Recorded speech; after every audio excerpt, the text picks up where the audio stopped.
جابر بن حیان مسلمان کیمیا دان۔ جابر بن حیان کی پیدائش سن 721 کو خراسان میں ہوئی۔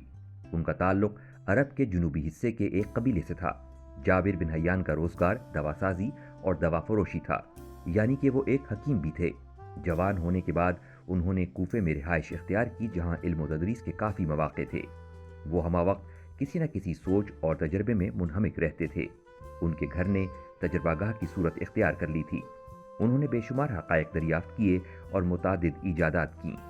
جابر بن حیان نے اپنے علم کیمیا کی بنیاد اس نظریے پر رکھی کہ تمام دھاتوں کے اجزاء ترکیبی گندھک پارا میں ہیں۔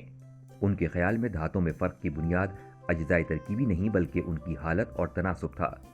ان میں مشاہدہ، ذہانت، لگن اور انتھک محنت کرنے کی صلاحیت بدرجہ اتم موجود تھی۔ جابر بن حیان نے ایک آلہ ایجاد کیا جس کے 2 حصے تھے۔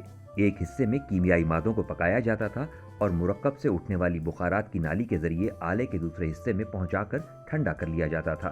کشیدگی کا یہ عمل کرنے کے لیے آج بھی اس قسم کا آلہ استعمال کیا جاتا ہے۔ ایک دفعہ کسی تجربے کے دوران ان کے اس آلے میں بھورے رنگ کے بخارات اٹھے اور آلے کے دوسرے حصے میں جمع ہو گئے، جو تانبے کا بنا ہوا تھا۔ حاصل شدہ مادہ اس قدر تیز تھا کہ دھات گل گئی۔ انہوں نے اسے تیزاب کا نام دیا اور پھر اس تیزاب کو متعدد دھاتوں پر آزمایا۔ آخر کار انہوں نے بہت سے کیمیائی مادے مثلا گندھک کا تیزاب وغیرہ بنائے، حتیٰ کہ انہوں نے ایک ایسا تیزاب بنایا جس سے سونے کو بھی پگھلایا جا سکتا تھا۔ جابر بن حیان نے کیمیائی مرکبات مثلا کاربونیٹ، آرسینک اور سلفائڈ کو تیار کیا۔ انہوں نے نائٹرک ایسڈ، ہائیڈروکلورک ایسڈ اور فاسفورس سے دنیا کو پہلی بار روشناس کرایا۔ اس کے علاوہ انہوں نے 2 عملی دریافتیں بھی کیں، ایک آکسائڈ بنانا اور دوسرے تحلیل یعنی حل کرنا۔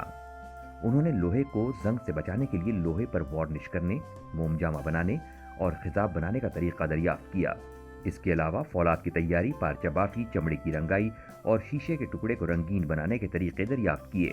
انہوں نے قلماؤ یعنی کرسٹلائزیشن کا طریقہ اور 3 قسم کے نمکیات دریافت کیے۔ ان کا انتقال سن 813 عیسوی کو کوفے میں 92 برس کی عمر میں ہوا۔